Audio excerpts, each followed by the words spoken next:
গরুর মাংসের স্বাদ ও ঘ্রাণ বাড়াতে চুইঝাল দক্ষিণাঞ্চলের মানুষের এক অপরিহার্য উপাদান। আর কোরবানির ঈদ ঘনিয়ে আসতেই বাগেরহাটে বেড়েছে ঐতিহ্যবাহী মশলা চুইঝালের বিক্রি।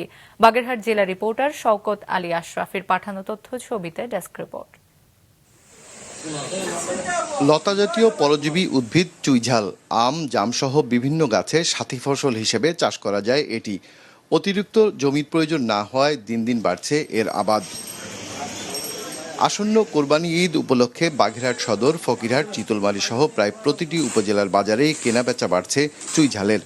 আকার ও মানভেদে প্রতি কেজি চুইঝাল বিক্রি হচ্ছে 800 থেকে 1400 টাকায়।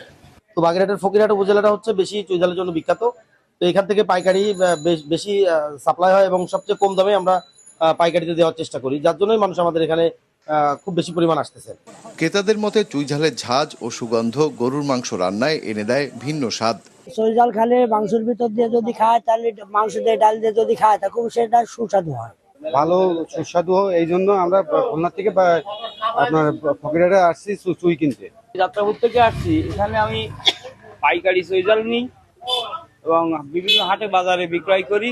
কোরবানি উপলক্ষে এই চুইঝালের ব্যাপক চাহিদা বৃদ্ধি পেয়েছে বাগেরহাট অঞ্চলের চুইঝাল বিশেষ করে।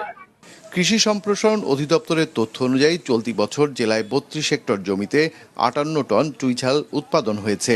পদ্মা সেতু হওয়ার পরে তো এই সমস্ত হোটেলগুলোতে তারা চুইয়ের সাথে মাংস এটা খাওয়ার জন্য আগ্রহ ভরে আসে, ফলে কৃষকরা খুব সহজলভ্যভাবে ঘরের কাছে বাজার তৈরি হয়েছে এবং পাশাপাশি প্রতি জমির ব্যবহার হচ্ছে, নিজের ঘরের পাশে রোপণ করতে পারছে, এই কারণে এর আগ্রহ বাড়ছে। গ্যাস্ট্রিক, শ্বাসনালী, পাকস্থলী ও অন্ত্রের প্রদাহ দূর করা সহ নানা ঔষধি কারণেও বাড়তি চাহিদা রয়েছে চুইঝালের। মাছরাঙা, নিউজ ডেস্ক।